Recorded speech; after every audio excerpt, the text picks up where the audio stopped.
Police ने PC करके बताया कि उन्होंने आरोपी को गिरफ्तार कर लिया।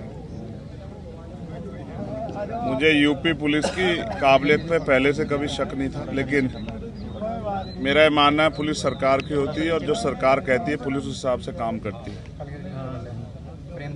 जल्दबाजी में कुछ पुलिस की तरफ से इस तरह के बयान दिए गए जो मैं समझता हूं कि जिनकी जरूरत नहीं थी, बिना जानकारी के, बिना ब्लास्टिंग रिपोर्ट के कह देना कि गोली जो है वो 315 बोर के कट्टे से चली और हमने कट्टे बरामद कर लिए, या बिना बहुत सारी जानकारियां जो तथ्य जो हैं उसमें हैं कि 4 नौजवान लड़के जिनको ये भी नहीं पता कि खाना किस तरह खाते हैं वो आके किसी पे गोली चला देंगे। और जिस तरह की पुलिस ने कहानी करके बताया कि भाई अचानक से टोल पर उनको पता लग गया कि चंद्रशेखर आ रहे हैं तो हम हमला कर देते हैं। तो हम उत्तर प्रदेश में रहते हैं, उत्तर प्रदेश की कानून व्यवस्था और उत्तर प्रदेश के सरकार के कार्य करने के तरीके और अपने राजनीतिक विरोधियों को निपटाने के तरीकों को भी हम लोग जानते हैं। किसी को सीबीआई ईडी इनकम टैक्स से निपटा रहे हैं, किसी को मुकदमों से जेलों में ठूस के जबरन झूठे मुकदमे लगा के झूठे गवाह तैयार करके निपटा रहे हैं, और जो उनसे नहीं बचे हैं उनको गोली के जरिए जो है निपटाने काम कर रहे हैं।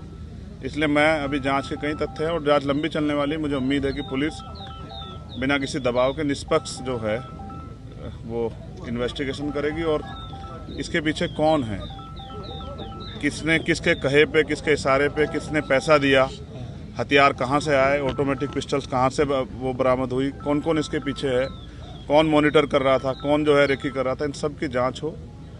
इसलिए भी जरूरी है कि आज मेरे साथ है, कल किसी और के साथ ना हो, क्योंकि उत्तर प्रदेश में विपक्ष के लोग बड़ी मजबूती से जो है अपनी लड़ाई को लड़ रहे हैं। और ये तो उत्तर प्रदेश है, यहाँ तो चुनाव सजा होने के बाद पता लगता है कि डीएम साहब के दबाव में मुकदमे लिखा गया था, बाद में वादी मना कर देता, लेकिन तब तक बहुत कुछ बदल जाता तस्वीर। पुलिस के आज के खुलासे से आप संतुष्ट हैं या नहीं? मैंने कहा कि मैंने उनको पर्याप्त समय दिया कि वो अपनी कार्रवाई को, गिरफ्तारी की प्रक्रिया आगे बढ़ाए। तो गिरफ्तारी हुई है। मुझे नहीं लगता कि जिन्होंने इतना बड़ा हत्याकांड, तो पुलिस ने कहा ना, आपने सुना कि भाई वो हत्या करना चाहते थे, तो जो हत्या करना चाहता था उसके पीछे कोई बड़ा कारण हो, छोटा कारण नहीं हो, जिस तरह कारण को आप हवाला दे रहे हो। और मैं लोकतांत्रिक व्यवस्था में हूँ, संविधान को मानता हूँ। मैं जहाँ तक मैं मानता हूँ, मैंने किसी का बुरा नहीं किया। आप सब लोग जानते हैं, मैंने किसी को बुरा ना कहा ना किया। मैंने प्रयास किया कि जिसके भी साथ खड़ा हो पाऊँ, जिसकी भी मदद कर पाऊँ, जिसके भी आंसू पहुँच पाऊँ। और ये मैंने सीखा अपने जो सीनियर लोग हैं उनसे।